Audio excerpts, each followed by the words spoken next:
Count of Rowan, of the house of Eok. Great in size was the beast when it had finally dropped from the skies and made landfall in the valleys south of Ruinen, where my father is the High Captain. The beast was easy to follow in its flight, for everywhere it went, the thunder of its mighty beetle wings followed.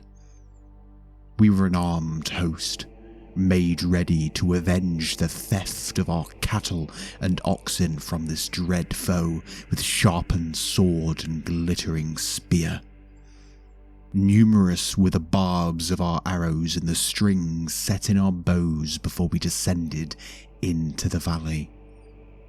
For all the great size of it, the creature hid exceptionally well, and it was many days of fruitless hunting before we caught wind of it. The wide jaws of its mandibles must have been used to rend stone as well as flesh, for we found a deep tunnel carved into the earth leading down into darkness as far as any of us could see. I sent a man inside less than a furlong, and he returned to report an acrid, foul smell and marks as if gouged by great spears. I must guess that these are the reports of its claws as it burrows its way underground. We debated for some time whether to follow it, before deciding that the risk to the city was too great, and we turned away on this hunt. Grimly, we pressed on, carrying torches, and descended into the tunnel. The smell was, as the scout had described, foul indeed. My nose will never forget the reek of that fell cavern where this beast of legend, the dragon, did hide itself. We passed for many miles under the earth, always with the thought in our heads of the unsupported tunnels crashing down upon us. Fortune was with us, for it never did, and instead the passageway began to slope upwards, as if the dragon were a fish that had dove into the earth and now sought to leap back up from it. The creature had carried off many of our animals, clutched in its jaws or speared upon the barbs of its many limbs.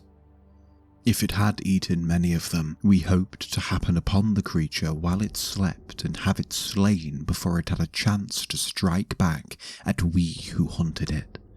Its hide had proved too tough to be pierced by blade or dart when it had first struck at the lands of Brunin, turning aside all weapons swung or hurled.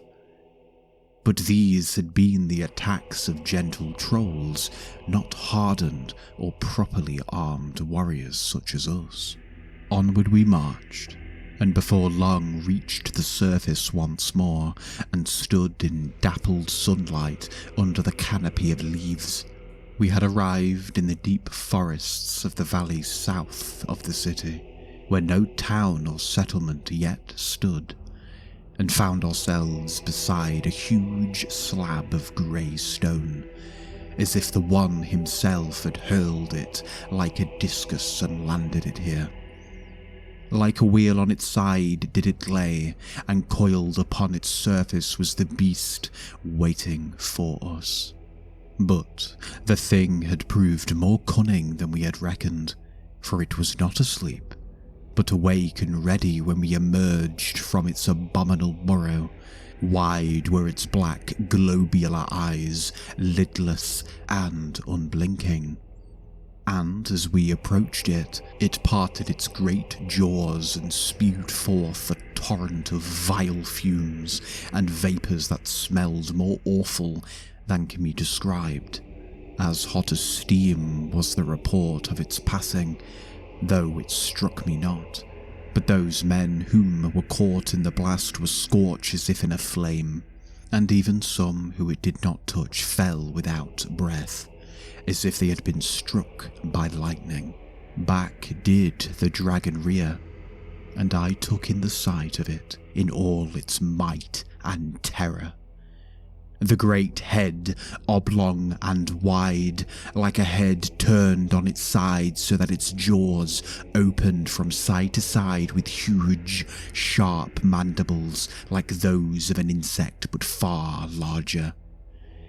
Within the frothing mouth were many tongues, like tendrils, writhing and twisting around the maw, which was filled with round rows of teeth in the manner of a lamprey. On the sides of its great head were the two globular black eyes that blazed with a hateful fire, and it wore a crown of many horns.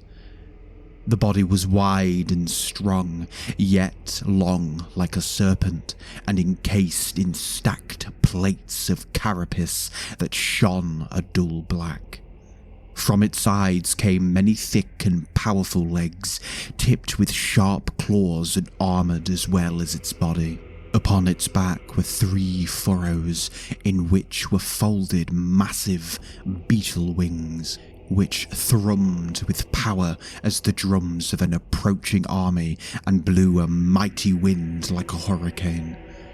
Its tail was speckled with more spike-like legs, though these were smaller than those which supported its body, and ended with a quivering barb like an enormous sword that I shudder to even remember. Long and terrible was our battle with the beast, as spear tips broke against its armour, and many brave troll men were crushed beneath its bulk, skewered upon the sharp claws, or fell victim to the burning vapour of its rancid breath. Arrows and swords proved no use against the dragon, and its armour turned aside any blade that thought to pierce it. Even the web of its great wings, which we thought to hurt and force it to the ground, could not be pierced by our arrows, as the skin was as tough as boiled leather. Its eyes we attempted to pierce or put out, but it was a canny foe and guarded them carefully against any assault. Of the 200 brave trolls who came with me to slay the dragon, only 20 of us would return home, and none would be unscathed. It was Brovis, the son of Hovir, who dealt the killing blow, for he had kept his wits while the rest of us had not, and had flanked the beast with quiet determination while the enormous head was turned away from him. Now his great bow of yew sung fairer than any choir, while the beast was distracted by cruel sport. And truer has no arrow ever flown that I have seen. Into the great black eye did it smite, and burst the fine facets into pieces, so fierce was its flight. Now in pain and rage did the beast lose all wits and thrash about in anguish. I was struck by a whipping claw while I stood by it, and felt the bones of my chest cave as it flung me from my feet. I recall little more of the battle, save witnessing Brovis and 10 more men bear spears into the maw of the monster and drive them up into the roof of its mouth while it was wounded. When I came to, the creature was dead. Its full length I cannot say accurately, but it is no understatement to claim that it was with a swing of its mighty tail it made topple a city wall, and with the spray of its breath boil a village alive. I relay this account as a fair warning, to be displayed beside the barb which Brovis cut from the body of the beast as a trophy, and which it took a cart drawn by strong great stags to carry home. This dragon was the least of Hearthsoth's brood, least clever, and certainly least mighty of the great worms of the mountain, and still 200 strong trolls could only slay it by a stroke of luck and great courage. To those who would fancy themselves dragonslayers, I ask that ye beware.